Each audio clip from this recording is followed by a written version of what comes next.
Buenas noches para todos, es un placer volverlos a saludar, todos nuestros televidentes.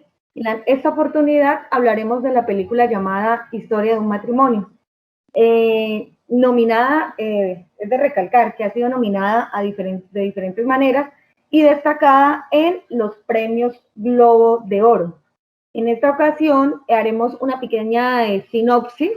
Entonces, esta película trata de un director de teatro y una actriz que luchan por superar su divorcio, en el cual les lleva al extremo tanto en lo personal como en lo creativo.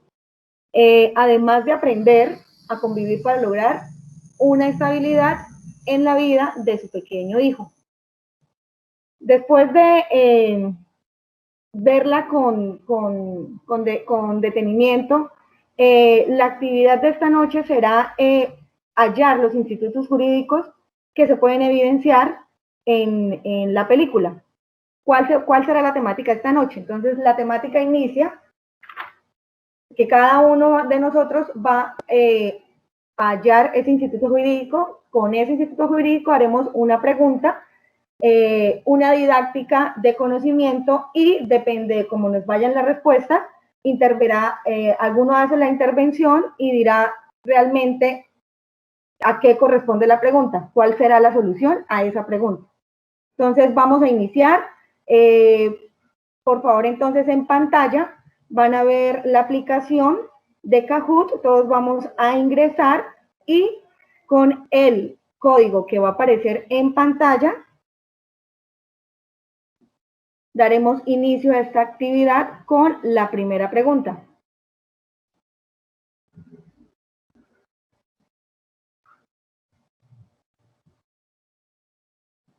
Entonces, por favor, preparados. La pregunta dice: la separación de hecho da lugar a la extinción total de las obligaciones del matrimonio, fidelidad, ayuda y socorro. Entonces Karen, entonces danos a conocer realmente cuál es la solución a esta pregunta. Bueno, esta pregunta o esta afirmación es falsa, ya que la separación de cuerpos solo suspende la obligación de cohabitación, es decir, que siguen las obligaciones de fidelidad, ayuda y socorro. En cuanto a la película, podemos ver que ellos se separan, pero, solo dejan de cohabitar, pero siguen cumpliendo sus demás obligaciones. Listo, Karen, muchísimas gracias. Esperamos que le hayan quedado claro a todos nuestros televidentes. Entonces, daremos paso a la segunda pregunta. Con respecto a la película, la separación de bienes tiene el efecto jurídico de disolver el matrimonio.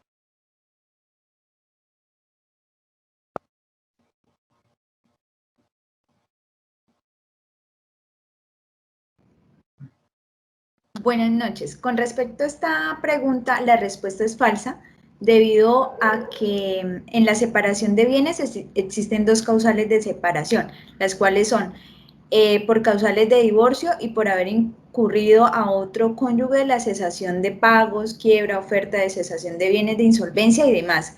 Además, existe un efecto jurídico que es el de no disolver el matrimonio, sino que a partir de la separación de bienes por medio judicial o notarial, todo lo que cada cónyuge adquiera será para cada uno e irá a formar bienes propios y si se llegara a disolver o a divorciar si se llegara a disolver el matrimonio, en nada tendrá derecho a los bienes de otro a partir de la separación de los bienes. Laura, muchas gracias. Entonces damos continuidad a la siguiente pregunta. Vemos que va ganando JJ. Entonces, la tercera pregunta dice: al disolver el matrimonio civil, ¿se genera una cesación de efectos civiles?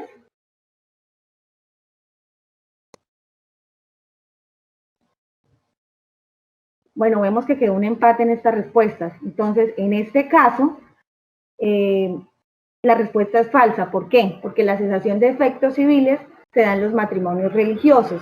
Entonces, se debe tener en cuenta que el matrimonio civil se disuelve es por la muerte real o presunta de alguno de los cónyuges o por divorcio judicialmente decretado.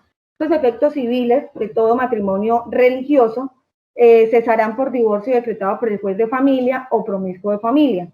La sociedad conyugal se disuelve por la disolución del matrimonio, por la separación judicial de cuerpos, salvo que fundándose en el mutuo consentimiento de los cónyuges y siendo temporal, ellos manifiesten su voluntad de mantenerla. Entonces, por la sentencia de separación de bienes, por la declaración de nulidad del matrimonio, salvo en el caso de que la nulidad haya sido declarada con fundamento en lo dispuesto en el numeral 12 del artículo 140 de la ley 57 de 1887. Siguiente pregunta, por favor.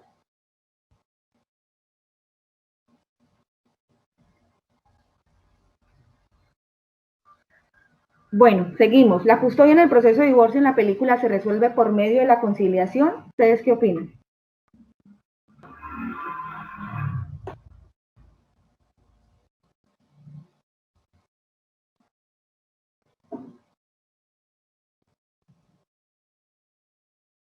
Hubo un empate. Venir. Falso. Falso porque parte de los problemas jurídicos que identificamos en la película se desarrollan a partir del divorcio y en este caso es la custodia. Entonces, en la película podemos observar que las partes pretenden que al estar en ciudades diferentes y muy distantes, contar con la custodia. Por eso no se resuelve mediante una conciliación, sino se desarrolla dentro del proceso de divorcio. Y que sea el que tenga que viajar, al estar en la ciudad, que se acomode a la repartición de tiempos y este conflicto se centra en precisamente obtener la custodia del NNA.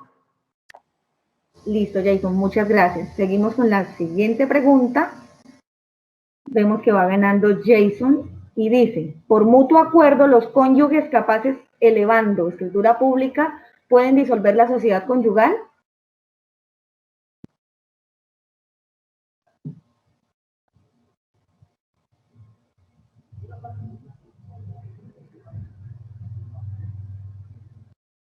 Esta respuesta es verdadera. ¿Por qué?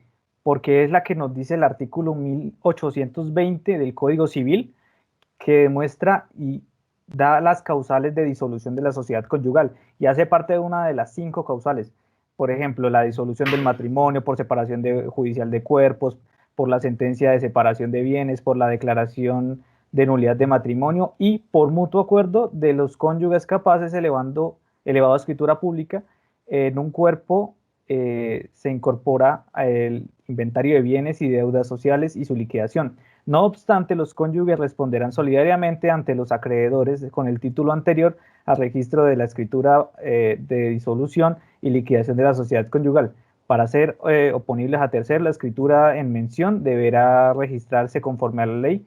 Lo dispuesto en este numeral es aplicable a la liquidación de la sociedad conyugal disuelta por el divorcio o separación de cuerpos judicialmente decretados.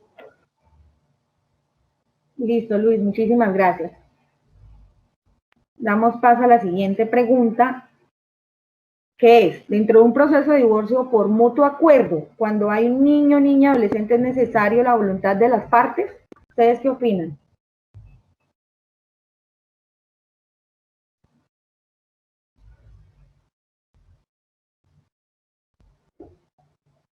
¿Quién quiere hacer la intervención?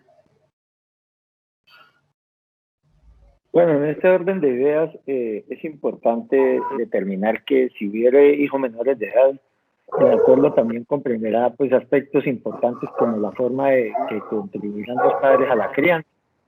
En este orden de ideas, pues la educación y el establecimiento estamos precisando la cuantía de la educación alimentaria conforme al artículo 133 del Código del Menor. Es importante decir que estos indicadores pues forman parte no solo del cumplimiento, sino que se estiman necesarios como la custodia, el cuidado personal de los menores y el régimen de visitas con la prioricidad de las mismas. Entonces, en virtud de lo anterior, en el evento que que haya menores de edad y se contemple en la petición de divorcio aspectos relacionados con los mismos. El parágrafo del artículo 34 de la Ley 962 de 2005 señala que el acuerdo a que hayan llegado los cónyuges deberá ser enviado al defensor de familia con el propósito de que emita conceptos respecto a lo relacionado con los menores de edad.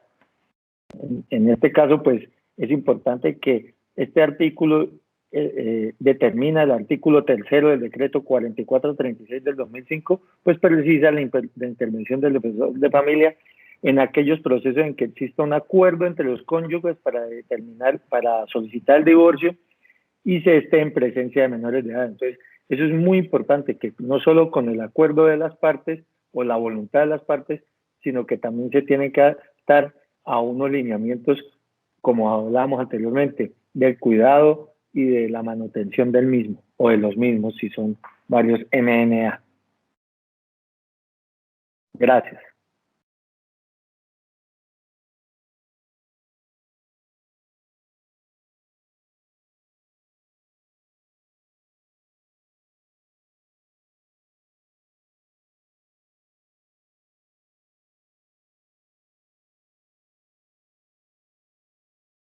Si el cónyuge tiene relaciones extramatrimoniales, ¿su cónyuge es el único que puede iniciar un proceso de divorcio?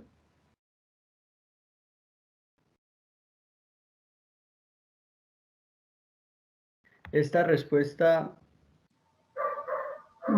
es verdadera, ya que el único que puede iniciar un proceso de divorcio es el cónyuge inocente, siempre y cuando existan las causales de divorcio, que nos lo dice nuestro Código Civil en el artículo 154, que es las relaciones sexuales extramatrimoniales de uno de los cónyuges, el grave e injustificado incumplimiento por parte de alguno de los cónyuges de los deberes que la ley les impone como tales y como padres, los ultrajes, el trato cruel y los maltratos de obra, la embriaguez habitual de uno de los cónyuges,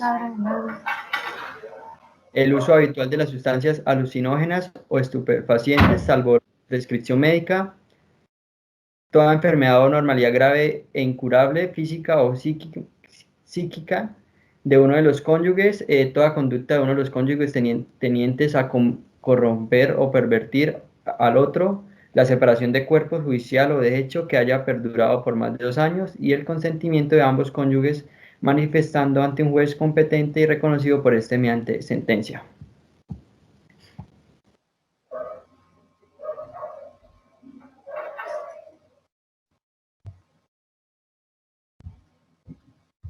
Siguiente pregunta. El hecho de contraer nupcias trae consigo una serie de obligaciones que, de ser incumplidas, acarrean efectos negativos. ¿Verdadero o falso?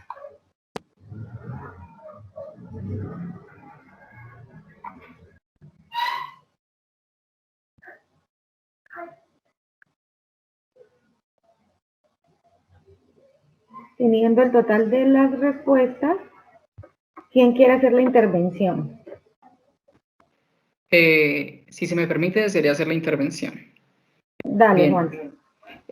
Para mi parecer fue verdadero, debido a que, sin dejar de tener en cuenta la voluntad de los contrayentes y de aquel que decidió incumplir el contrato por los fines contemplados en el artículo 113 del Código Civil, los cuales son el objeto de la unión solemne entre hombre y mujer para tener una nueva familia, vivir juntos, procrear, ayudarse mutuamente, brindar su auxilio, etc., estaría configurándose la causal de divorcio número 2 del artículo 154 del mismo código, que es el Código Civil, el cual indica que el grave e injustificado incumplimiento por parte de alguno de los contrayentes de los deberes que la ley les impone como contrayentes y como padres será causal suficiente para que se pueda dar el divorcio. Es decir, que debido al incumplimiento por uno de los contrayentes o por los dos contrayentes, se estaría yendo en contra no solo de las obligaciones como marido o mujer, sino también de los fines específicos de este instituto jurídico, como lo es el matrimonio. Por tanto, sin importar lo que deseare o no el contrayente, se estaría yendo en contra de lo que, cuando se celebró esta unión, era para ellos lo importante. Por tanto, los efectos serían negativos, sí o sí, sin importar la voluntad de quien incumpliera o no su contrato nupcial. Gracias. Bueno, continuamos. Sigue encabezando Jason. Entonces, la siguiente pregunta ¿es necesario el mutuo acuerdo para tener la custodia compartida del menor en un proceso de divorcio?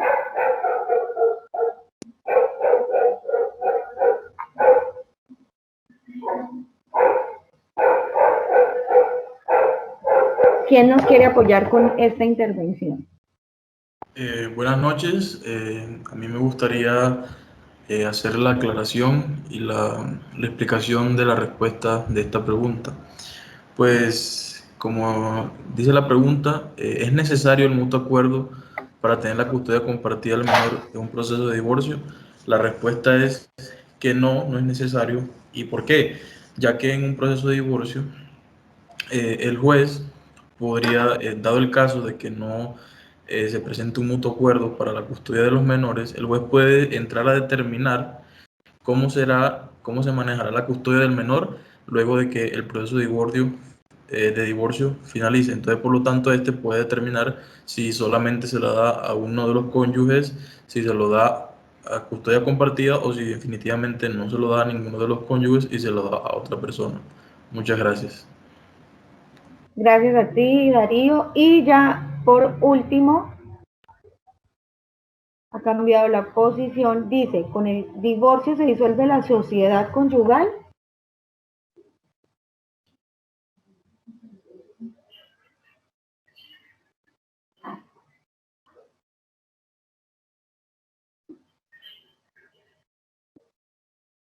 ¿Quién nos quiere dar esta explicación? Gracias, moderadora. A la moderadora manifiesto es verdadero. Se disuelve el vínculo jurídico y cesan los efectos civiles, pero subsisten los deberes y derechos de las partes respecto de los hijos comunes y, según el caso, los derechos alimentarios. También sigue correspondiendo a ambos la patria potestad. Listo, Carlos, muchísimas gracias. Ya damos por terminado esta actividad, teniendo como ganador a nuestro querido televidente JJ Gómez.